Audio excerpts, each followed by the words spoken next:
네, 안녕하세요. 4월 20일 목요일 새벽 기도 시작하겠습니다. 기도드리겠습니다.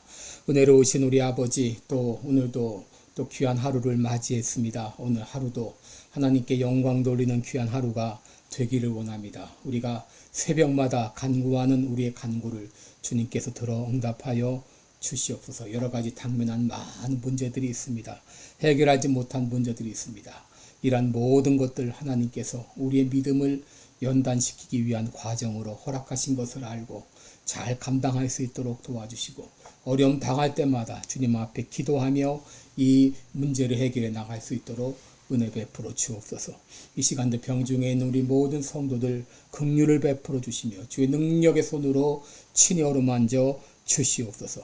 깨끗이 낫게 하여 주시고 급속히 치료가 이루어질 수 있도록 주님 역사하여 주시옵소서. 여행 중인 이 모든 성도들 오고 가는 길을 하나님께서 안전하게 지켜주옵소서.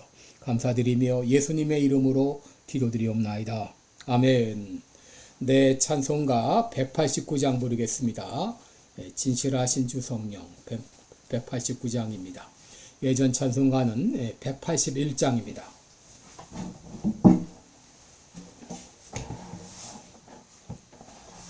189장입니다.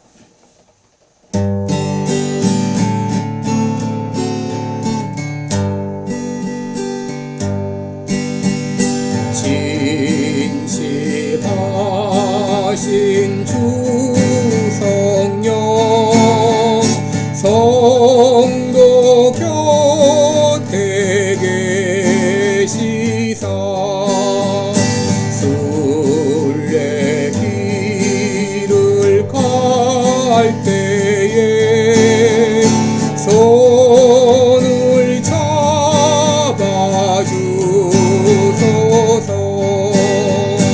모든 고난 사람들 기쁜 소식 들으리.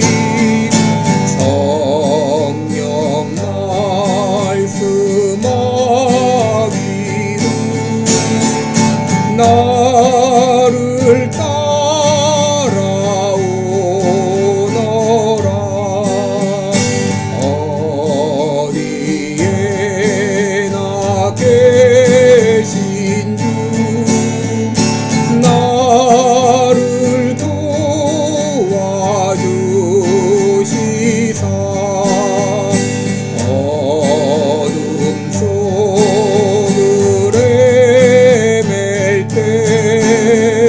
홀로 두지 마소서.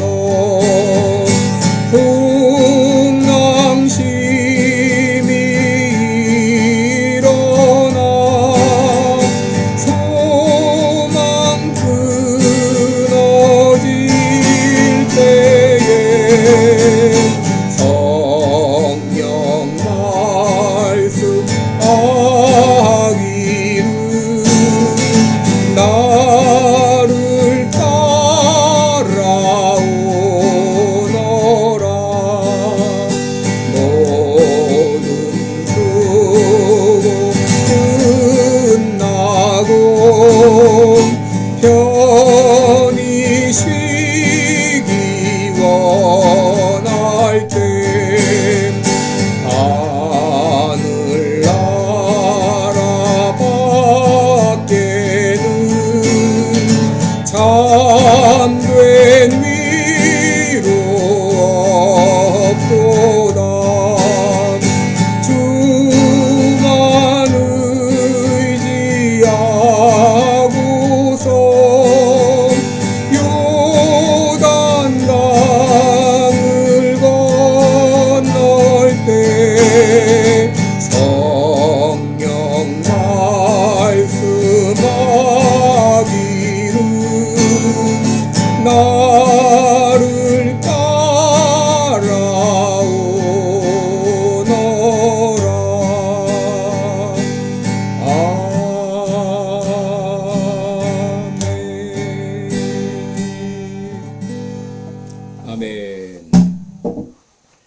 네, 우리 오늘은 요한복음 16장 7절 제가 한 절 읽어드리겠습니다.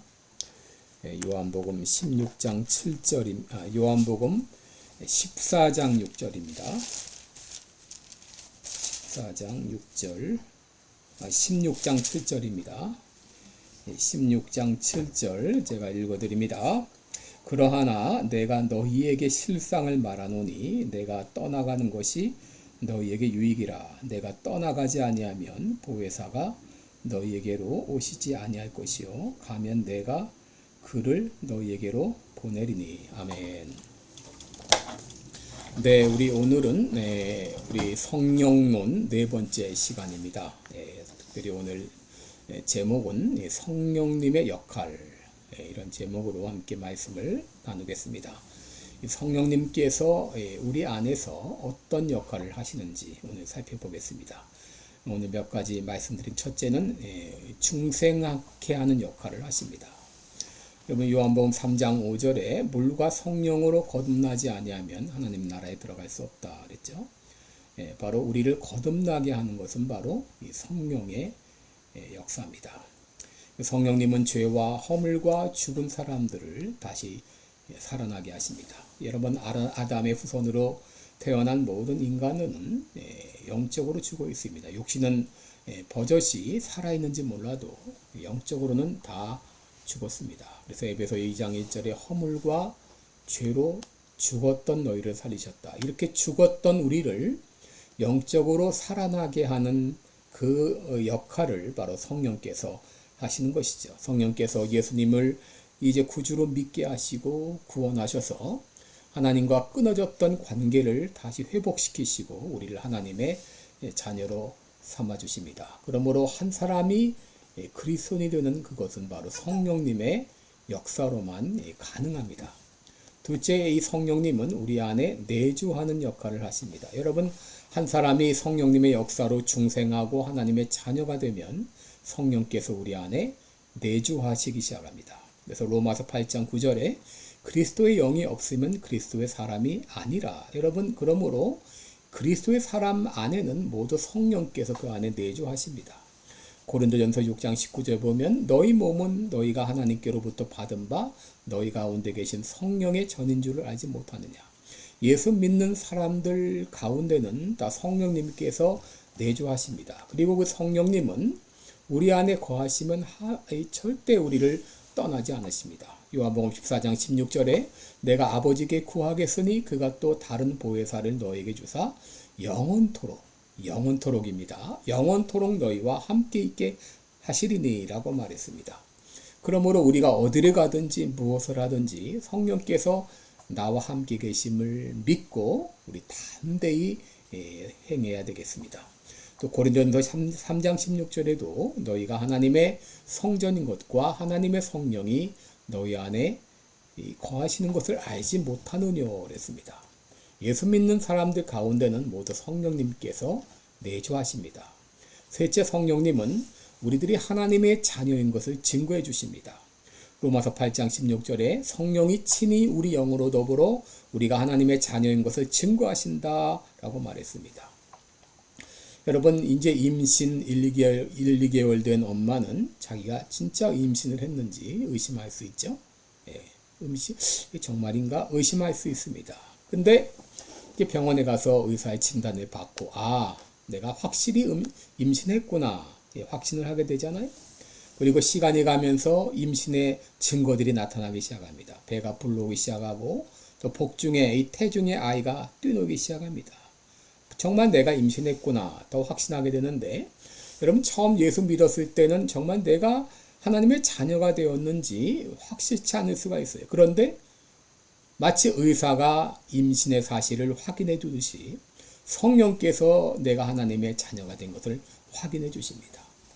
그리고 이제 우리의 삶 가운데 바로 내가 하나님의 자녀가 되었다고 하는 증거들이 나타나기 시작합니다. 고린도후서 1장 22절 보면 저가 또한 우리에게 인치시고 보증으로 성령을 우리 마음에 주셨다. 또 고린도후서 5장 5절에 곧 이것을 우리에게 이루게 하시고 보증으로 성령을 우리에게 주신 이는 하나님이시라 라고 말했습니다. 에베소 1장 13절에도 그 안에서 너희도 진리의 말씀, 곧 너희의 구원의 복음을 듣고 그 안에서 또한 믿어 약속의 성령으로 인치심을 받았다라고 말했습니다. 또 요한에서 3장 24절에 그의 계명들을 지키는 자는 주 안에 거하고 주는 저 안에 거하시나니 우리에게 주신 성령으로 말미암아 그가 우리 안에 거하시는 줄을 우리가 아느니라 라고 말했습니다. 여러분, 인을 친다고 하는 것은 확증해 주는 것을 말하죠. 성령께서 우리 마음 가운데 인을 쳐주심으로 우리가 하나님의 자녀가 된 것을 확증해 주십니다. 넷째, 성령께서 어떤 역할을 하시는가? 우리가 죄를 지을 때 우리 안에서 근심하십니다. 여러분, 한 사람이 중생했는가 그렇지 않은가 여부를 알려면 에베소 4장 30절을 보면 압니다. 여기 보면 하나님의 성령을 근심하게 하지 말라. 그 안에서 너희가 구속의 날까지 인치심을 받았느니라. 여러분, 성령의 인을 친 사람들은 우리가 잘못된 길로 갈 때 성령께서 우리 안에서 근심합니다. 그 근심하는 소리를 듣게 됩니다.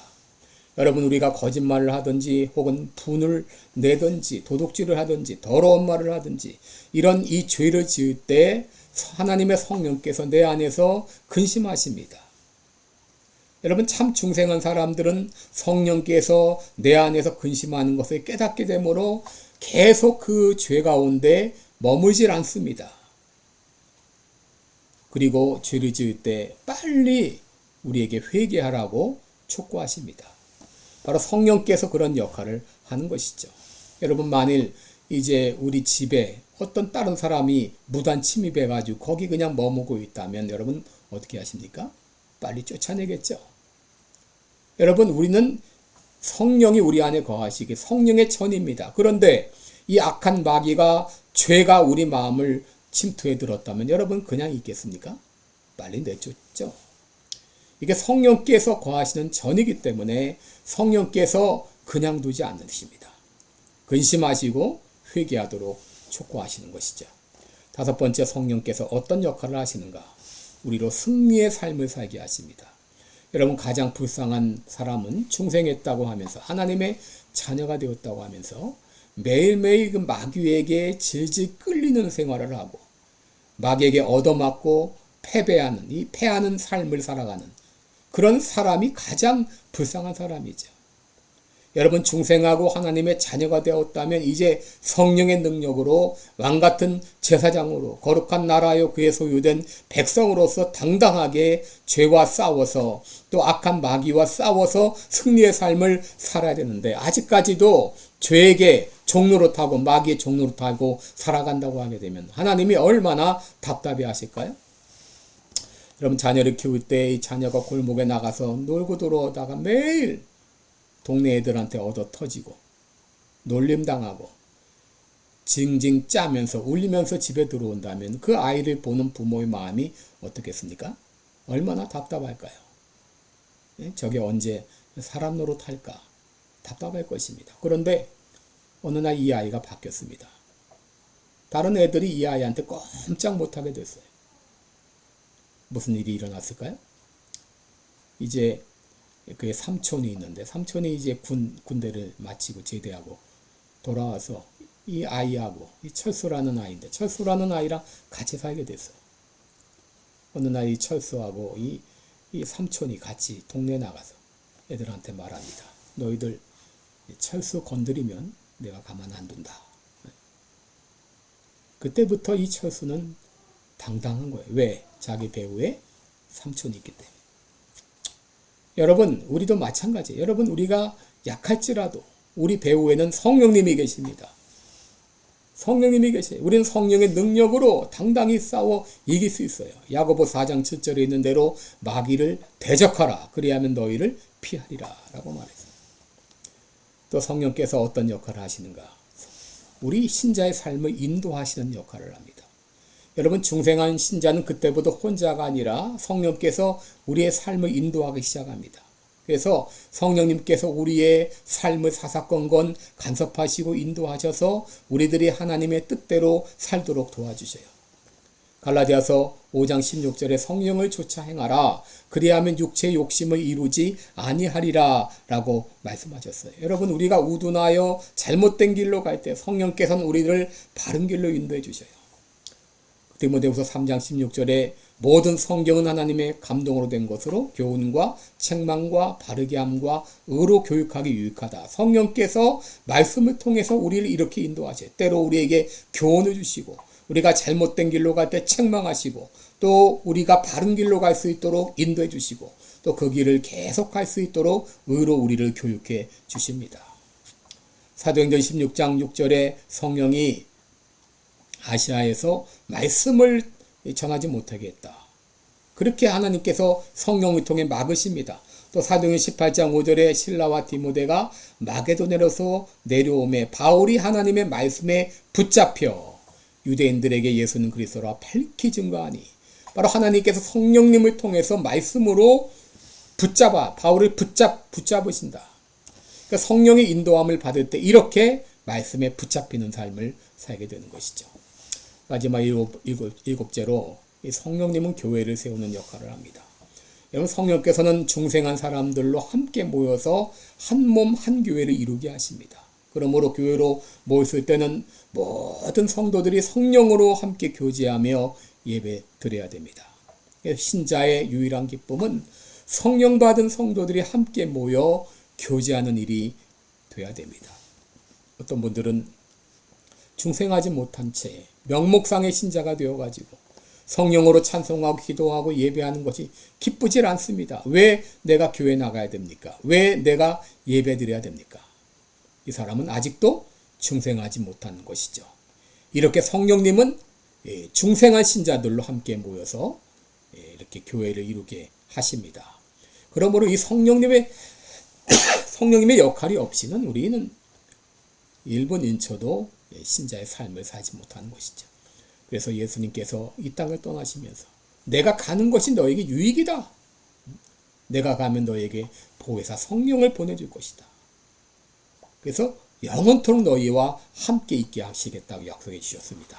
이 놀라운 은혜를 오늘도 감사하며 오늘도 성령 충만을 위해서 간구하는 이 아침 되시기 바랍니다. 기도하겠습니다. 은혜로우신 우리 아버지, 고맙고 감사합니다. 예수님은 떠나가셨지만 우리에게 보혜사 성령님을 보내주셔서 우리가 이제 믿음을 갖게 하시고 또 믿음의 삶을 살 수 있도록 도와주신 것을 감사합니다. 내 안에 성령께서 계신 것을 알고 이제 성령께서 내 안에서 역사할 수 있도록 나를 붙잡아 주시고 오늘도 성령 충만을 위하여 간구하오니 이제 우리 안에 거하셔서 성령님과 동행하는 그것을 분명히 피부로 느끼며 살아가는 우리 모두가 되게 하여 주옵소서. 감사드리며 예수님의 이름으로 기도드리옵나이다. 아멘. 네, 여러분 오늘도 복된 하루 되시기를 바랍니다. 고맙습니다.